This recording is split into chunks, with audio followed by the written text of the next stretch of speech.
What are we going to talk about today? The 5 things I no longer do to stay fit in my 50s. All right, here we go. The 5 things I no longer do to stay fit and healthy in my 50s. Okay, number 1 is something I no longer eat and something I no longer drink.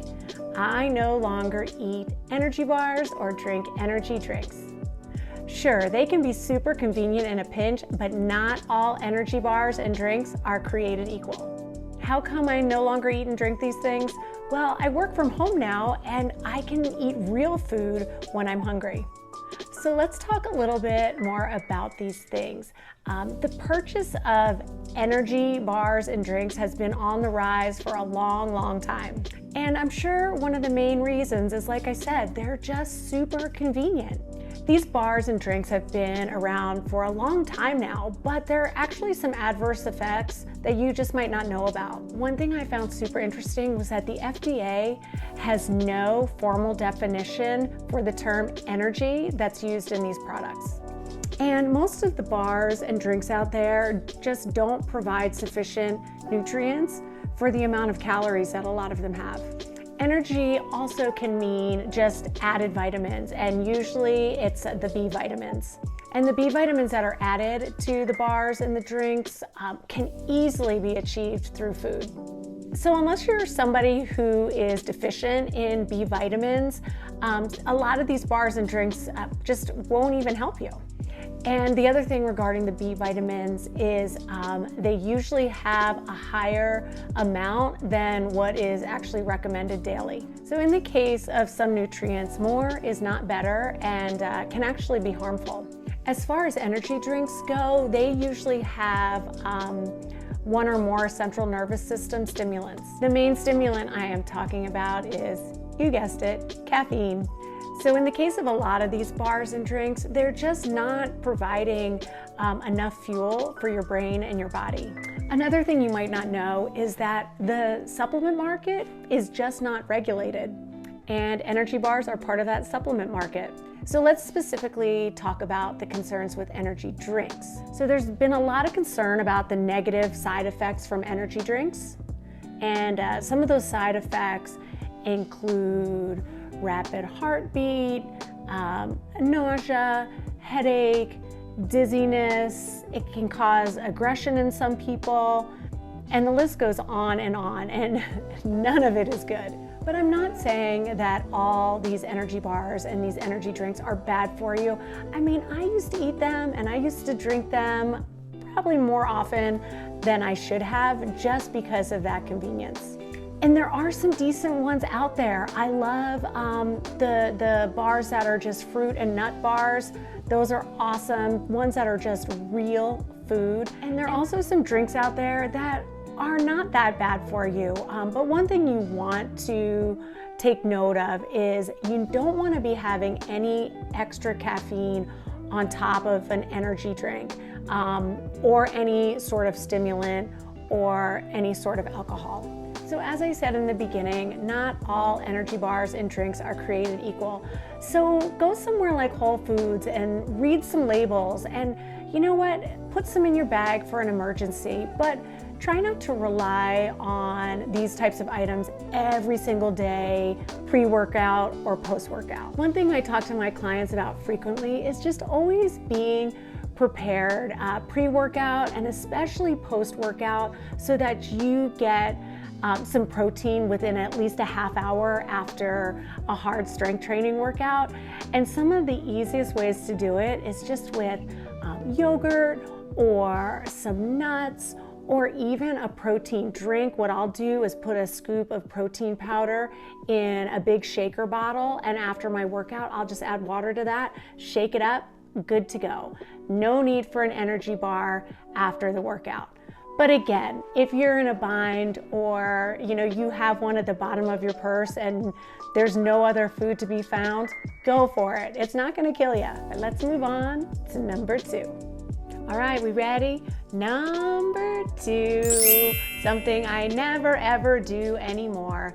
I never strength train more than 2 days in a row. I used to strength train 5 days in a row, and each day I would work a different muscle group. So I never worked the same muscle group 2 days in a row. But once I turned 50, I realized my body needed more rest than going 5 days in a row and then taking weekends off. So as I've mentioned in previous videos, when you strength train, what you do is you create these microscopic little tears in the muscle. And it's during your rest days that those muscles repair themselves, and that's how you get stronger. So what does that mean for your body? Well, it means that workout that you just healed from will be less effort in the future. And that is when you need to add weight or add repetitions. So like I said, I'll do 2 days on, never working the same muscle group twice, and then 1 day off. I will link a full week of workouts down below so you can check out exactly what my schedule looks like. So pushing through your tough workouts requires stamina, but also it requires mental toughness. So what that really means is that the physical exertion is not just tough on your body, but it's also really hard on your mind as well. So you have to make sure you give your body and your mind that psychological break that it needs. One thing I really noticed when I started adding more frequent rest days is I was so much stronger for the actual workout days than when I did my full 5 days in a row, which makes so much sense, right? So in midlife, if you are constantly breaking down those muscle fibers, you're gonna have more side effects than just a sore body. So start taking more rest days and your body will thank you for it. And a rest day for me doesn't mean just sitting on the couch. I always still go for a walk during those rest days, and 100% of the time, 7 days a week, I go for a nice long stretch. So walking and stretching are included in my rest days. All right, let's move on. Number 3. Okay, what number are we at? Number 3? This is a good one. I no longer do long cardio sessions. I used to be a cardio queen. I loved it. And to give up running and long cardio sessions was kind of hard, I have to admit. But now that I have given up those long cardio sessions, I am so much happier and my body feels so much better. This might come as a surprise to you, but not all exercises are good for you, especially in midlife. In fact, there have been studies out there that with really surprising results for women in their 40s and above. Many exercises that were once considered super effective for trimming belly fat and getting leaner are now showing to do the exact opposite. So what exercise out there has now shown to do the opposite of what we want it to? One that creates more belly fat and actually helps us lose lean muscle and actually make us look and feel older than we are. So it's not just one specific exercise, which I may have led you to believe, it's just excessive cardio. Lots of people think that cardio is the answer to everything when it comes to weight loss and fat loss. What happens with excessive cardio as we get older is it just overtaxes the body. And what does that do? It increases cortisol levels. And what does high cortisol levels mean for you? It means excess belly fat and increase the production of free radicals. What are free radicals? Well, I guess I would best describe them as these teeny tiny little nasty molecules that damage the cells. And when that happens, it can cause chronic inflammation and actually lead to some pretty serious diseases. The other thing that excess cardio does, which is really bad for perimenopausal and menopausal women, is it will break down your lean muscle mass. So if you are a midlife lady like me and you love just pounding the pavement, running, or going on some serious long bike rides and just being a cardio queen, it's time to stop. There's a much better way. If you've been following me on Instagram or TikTok, you know that I talk about cutting back on cardio all the time. So one of the things I do is, well, I do lift really heavy weights and I walk every single day. And if you're thinking that just doesn't seem like enough cardio to keep your heart strong and functioning, it really is. If you're lifting heavy weights and not taking long rest periods in between, your heart rate is going to go up significantly. I will link a video, I might have mentioned this earlier, but I will link a video down below of a week of workouts that I'll do, and you'll see I am not pounding the pavement and I am not riding tons of miles on the stationary bike. Moving on to number 4, let's go. Lucky number 4. I no longer do plyometric exercises. So what are plyometric exercises? Well, it's a type of exercise training that uses speed and force of different movements to build muscle power, otherwise known as jump training. I used to love days when I threw in plyometric training. Well, love, I don't know if that's the right word, but I would train my clients with plyometrics as well. But once I reached the age of about 45, my body just was not loving it, and I knew that it just wasn't the best exercise for me, or the best type of exercising for me. Here is why plyometrics stopped being the right exercise for me. Because plyometrics are a power-based exercise, you need explosive power and high force. So as we get older and there are the hormonal changes going on, we don't want to stress the joints more than we need to. And plyometrics does exactly that. Muscle mass and strength actually act as like joint shock absorbers, but with the hormonal changes, if our muscle mass is starting to decrease, plyometrics are a no-no. And I actually shouldn't say they're a no-no for everybody. I mean, what you can do is not jump as high, not use as much of a force. So in your workout, maybe there is still a place for plyometrics. For me, I felt like they were doing more harm than good, so I don't do them anymore. If you do choose to keep plyometrics as part of your routine, that's awesome. Just make sure that you have a proper warm-up, like a really good warm-up before starting any of the plyometric exercises, and always a great cool down and a lot of stretching. All our bodies are so different, and what works for me or what doesn't work for me might work for you or not work for you. You have to be the best judge, be your own best advocate.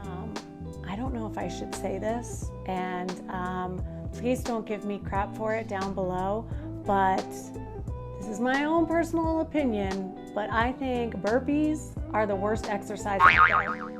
I'm just saying. And let's move on to number 5. All right, I mentioned that I'm not a big fan of burpees, but you might not be a fan of me after you hear number 5. But just listen through it, and you can give me your thoughts in the comments below. All right, this might be an unpopular one with a lot of people, but I no longer drink every weekend. Yeah, I wasn't a big drinker anyway, so just skipping a weekend of drinks is not a big deal for me. I have never been one to drink every night. One of the reasons might be the field that I'm in. Most of my clients are early in the morning, so the last thing I want to do is have a drink at night and struggle getting out of bed the next morning. But I love the occasional drink. If you invite me out for a Mexican dinner, I'm gonna get a margarita and I'm gonna really enjoy it. Maybe I'm gonna get 2 if I'm not driving. There are so many studies out there that show that alcohol affects perimenopausal and menopausal women so much more. So I hate to tell you this, but alcohol is not a midlife lady's best friend. So I thought, why not make a change? As we age, the body just doesn't break down alcohol the way it used to. The more we age, the more dangerous alcohol becomes. There's an enzyme in our stomach that helps metabolize and break down the alcohol. But as we get older, that enzyme becomes more and more inactive. So when you drink alcohol, your body, it doesn't have as much of this enzyme, but it does prioritize metabolizing that alcohol. And so what happens is it stops prioritizing burning that fat, and that's what you want. So I hate to say it, but alcohol may be the reason your body's not burning fat. While fat loss resistance is due to many factors, alcohol definitely is not helping with the problem. Okay, you're not going to believe this, but your body can stop burning fat for 12 to 36 hours if it's focusing on getting that alcohol out of your system. So that nightly glass of wine actually shuts down your opportunity to burn fat. And as I mentioned, it can really negatively affect your sleep. Alcohol can also make a total mess of your energy levels and your blood sugar levels. And it also puts a greater demand on your liver, which can actually leave you deficient in vitamins and minerals. But I get it. If you are a woman that is experiencing mood swings or hot flashes or insomnia, maybe you're thinking a glass of wine or 2 or 3 is going to make everything better. But most studies have shown that the mood swings are worse, the hot flashes don't get any better, and the insomnia is actually worse from drinking. But you're probably thinking a glass of wine or 2 loosens you up and relaxes you and helps you fall asleep. And maybe it does help you fall asleep, but studies show that the sleep after a night of drinking is way more restless. And you're probably going to be waking up more frequently and not being able to fall back to sleep if you've had a glass of wine or 2 or 3. The other thing that happens as we get older, especially with women, is we lose water volume. So there's not anything to dilute that alcohol. So it's going to go to your head a little bit faster than it did before. And that just makes us more vulnerable to the effects of alcohol. And as we age, there are also way more health risks when it comes to alcohol. Some of those health risks include all cancers, especially breast cancer, heart disease, organ damage, including brain, nerve, liver, and heart. This is a big health risk, irreversible bone mass loss. Your body can start to lose muscle, gain fat, and there's less water in the bloodstream. So, less water in the bloodstream means there's nothing to dilute that alcohol. We're trying so hard in our 50s to increase our muscle strength and strengthen our bones, so alcohol can just reverse all the hard work you've done. So if you drink, just really drink in moderation. If you are drinking every night, maybe try to cut back to just the weekends to start with and see how that goes. Let me know. I want to know how it goes for you. Thank you so much for joining me today. I hope you loved this video. If you did, don't forget to give it a thumbs up. Leave me a comment down below. Please subscribe if you haven't already. My name's Regan. This is Boom 50 Fitness, your new BFF.